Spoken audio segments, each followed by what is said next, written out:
Now, more on the trend of the meltdown of the strong black woman that was put in power. Rashida Jones, the executive over at MSNBC, is now talking about she's going to quit and step down because of Trump coming into office. And the amazing thing about this is this woman is blaming the failure of MSNBC on Donald Trump. No, the failure of MSNBC is directly on your head because you would not do fair and balanced news. You just lied. And as we point this out, guys, I want you to see over and over and over again who are in these positions of power that are making these decisions. So it makes sense now why Joy Reid has lost her mind, because Joy Reid had the complete and total support of Rashida Jones. And so now that everything is falling apart and Rashida is talking about she's lying and Comcast is saying, nah, we're not going to pick up on this, we about to dump this, that she wants to quit and leave.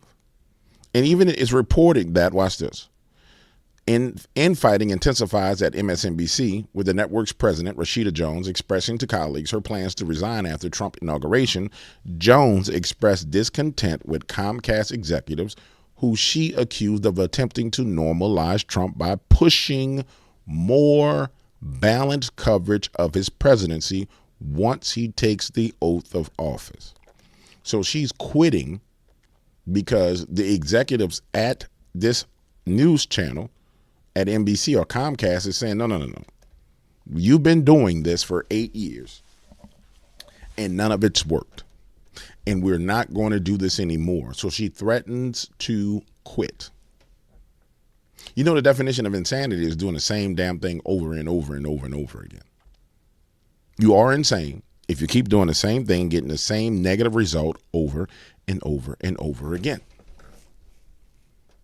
And again, I said the problem that we run into is that this feminism, strong black woman movement took over. And it really a strong woman movement took over. And now it is destructive to a nation. Kamala Harris was the personification of it. And when you saw the fall of Kamala Harris, you saw the fall of that narrative. The fall of this quote unquote strong woman leadership. Again, ladies, I'm not attacking you. I love women. I think you guys are phenomenal. But you see, this constantly banging your head against the wall and doing stupidity and doing crazy stuff just because you believe it should be that way, despite the reality of what the truth is, it only leads to destruction. And it plays out over and over and over again right in front of your face. And that's what we're looking at. So she's threatening to leave. Like anybody cares.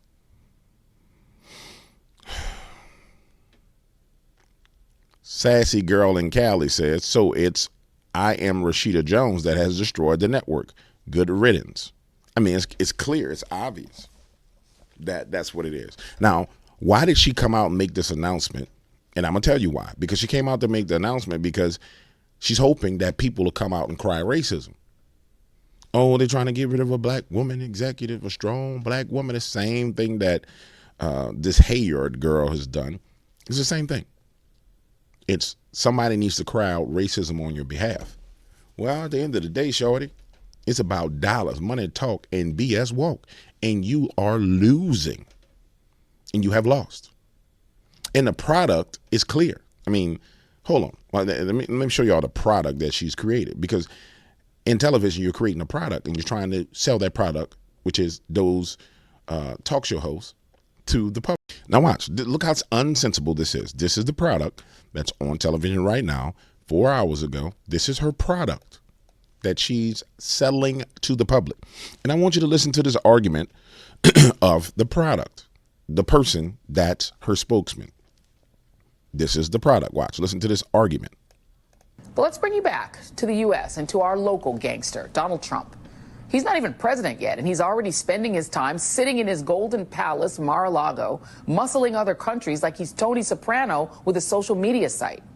Doing things like, reportedly, debating whether or not to invade Mexico.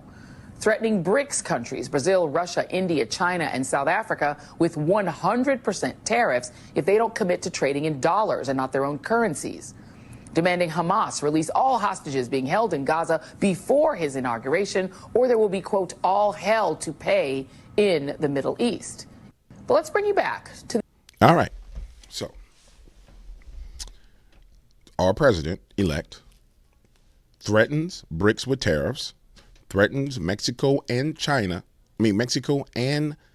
with tariffs.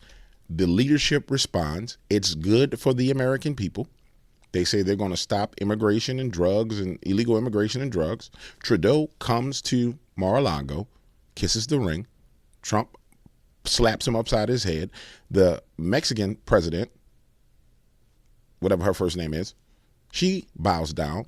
And this woman paints it in a negative light. And then she defends Hamas, who have Israelis as terrorists. This is the same news media who talks about people being anti-Semitic.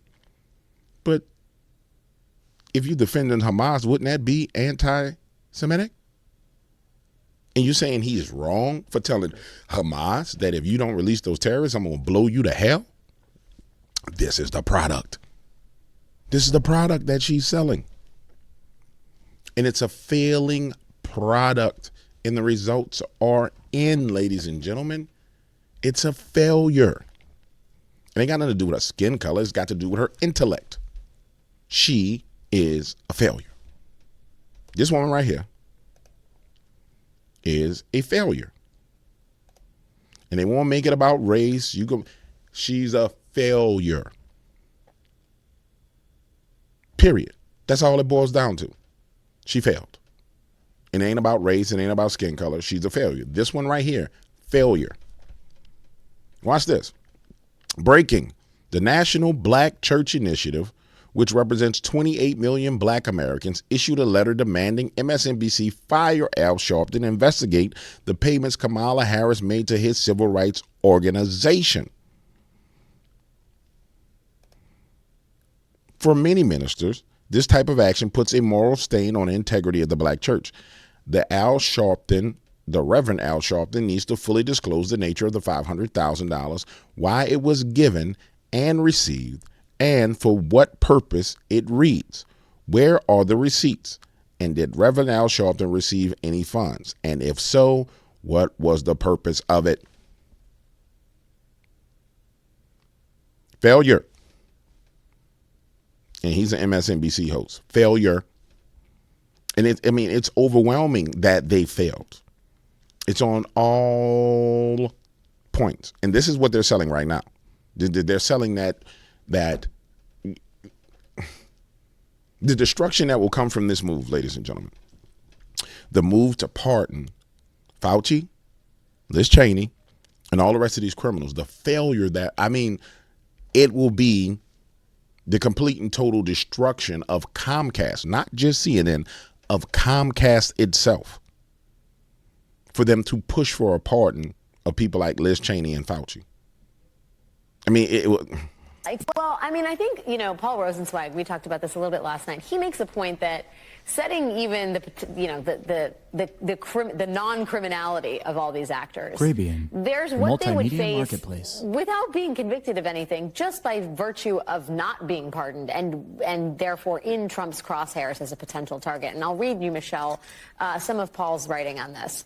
Along the way, Liz Cheney would no doubt suffer the reputational harm of indictment, the financial harm of having to defend herself, and the psychic harm of having to bear the pressure of an investigation and charges. Biden owes it to Trump's most prominent critics to save them from that burden. How do you feel about this one? Yeah, I agree with that argument. I disagree with Michael. And I think that there's I shouldn't say easy, but there's a way to do this, I think, that would make the narrative clear-cut for the American people. It's not ideal to have an incoming potential head of the FBI, Kash Patel, who has published enemy. It's crazy. I can't even listen to it.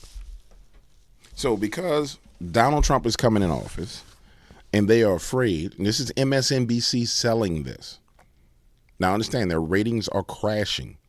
The entire network is falling apart. And they still, because they're under the leadership of this woman, give me her picture back. Because they're under the leadership of this woman, they still have not changed course. And now they're trying to sell the American public, which is a small portion of the public that they listen to, that they should pardon Liz Cheney, that they should pardon Mayorkas, that they should pardon all these people.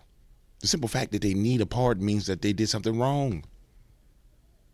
Meanwhile, while Donald Trump was in office and they were threatening to do stuff to his son, and he talked about pardon, and he was like, well, no, he can't use the pardon. He can't do this, blah, blah, blah, blah, blah. It's pure hypocrisy, ladies and gentlemen. Headlong hypocrisy. And that's why MSNBC, at the leadership of this woman right here, I'm going to move her around like this. This is what's about to happen to you. See how she up here like this? Boom, she gone. She done. Watch me put her back. She right here in your face. You see her in your face? Boom, she crashing. Put her right there again. Boom, she crashed. She gone. It's a done deal. Now, if they leave this woman in place and they keep doing this foolishness, bro, if Comcast don't get rid of these people and be done with them, Comcast is going to crash. Comcast is coming down. And they're already in a market environment where people don't watch cable news like they used to. So if they're going to turn on the cable news and have to listen to lies, bro, they just going to turn it off.